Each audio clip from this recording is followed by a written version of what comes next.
નમસ્કાર દોસ્તો, અમારી ચેનલમાં તમારું હાર્દિક સ્વાગત છે. આજે આપણે સસલા વિશે જાણીશું. સસલો એક નાનું, સુંદર અને નિર્દોષ પ્રાણી છે. તે તેની નરમ ચામડી, લાંબા કાન અને ચપળ સ્વભાવ માટે ઓળખાય છે. સસલો ખૂબ જ ઝડપથી દોડે છે અને કૂદકા મારવામાં નિષ્ણાંત હોય છે. બાળકોને સસલો ખૂબ જ ગમે છે કારણ કે તે રમૂજી અને આકર્ષક લાગે છે. સસલો સામાન્ય રીતે સફેદ, ભૂખરો, કાળો અથવા ભૂરા રંગનો હોય છે. તેની આંખો ચમકદાર હોય છે અને ઘણીવાર લાલ દેખાય છે. સસલો શાકાહારી પ્રાણી છે. તે ઘાસ, પાન, શાકભાજી અને ખાસ કરીને ગાજર ખાવા ખૂબ પસંદ કરે છે. તે દિવસ દરમિયાન ઓછી હલચાલ કરે છે અને સાંજ કે સવારના સમયે વધુ સક્રિય રહે છે. સસલાના કાન તેની નાની નાની અવાજો પણ સાંભળવામાં મદદ કરે છે, જેથી તે શિકારીઓથી બચી શકે. સસલો ખૂબ જ સાવચેત પ્રાણી છે અને જોખમ અનુભવતા જ ઝડપથી ભાગી જાય છે. સસલો જંગલમાં અને મેદાનમાં રહે છે. તે જમીનમાં ખાડો બનાવીને રહે છે, જેને તે પોતાનું ઘર બનાવે છે. આ ખાડો તેને સુરક્ષા આપે છે. કેટલાક લોકો સસલાને ઘરેલું પ્રાણી તરીકે પણ ઉપયોગ કરે છે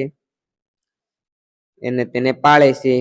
સસલું છે એ ઘરેલું પ્રાણી હોવાથી સ્વચ્છ અને સુરક્ષિત જગ્યામાં રાખવું જોઈએ અને તેને યોગ્ય ખોરાક આપવો જોઈએ. સસલાના બચ્ચાને કીટ કહેવામાં આવે છે. સસલાની માતા પોતાના બચ્ચાની સારી રીતે કાળજી રાખે છે. બચ્ચા જન્મ સમયે નાના અને નબળા હોય છે, પરંતુ થોડા જ દિવસોમાં તેઓ સક્રિય બની જાય છે.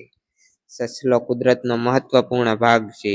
તે ખોરાક સાંકળવામાં પણ મહત્વ ધરાવે છે. ઘણા પ્રાણીઓ માટે સસલો ખોરાક બને છે, તેથી તેની હાજરી પર્યાવરણ માટે જરૂરી છે. સસલો માણસો માટે પણ ઉપયોગી છે. કેટલીક જગ્યાએ તેના વાળનો ઉપયોગ ગરમ કપડાં બનાવવામાં થાય છે. ઉપરાંત વૈજ્ઞાનિકો પણ સંશોધન માટે સસલાનો ઉપયોગ કરે છે. સસલો વાર્તાઓ અને લોકકથાઓમાં પણ ખૂબ પ્રખ્યાત છે.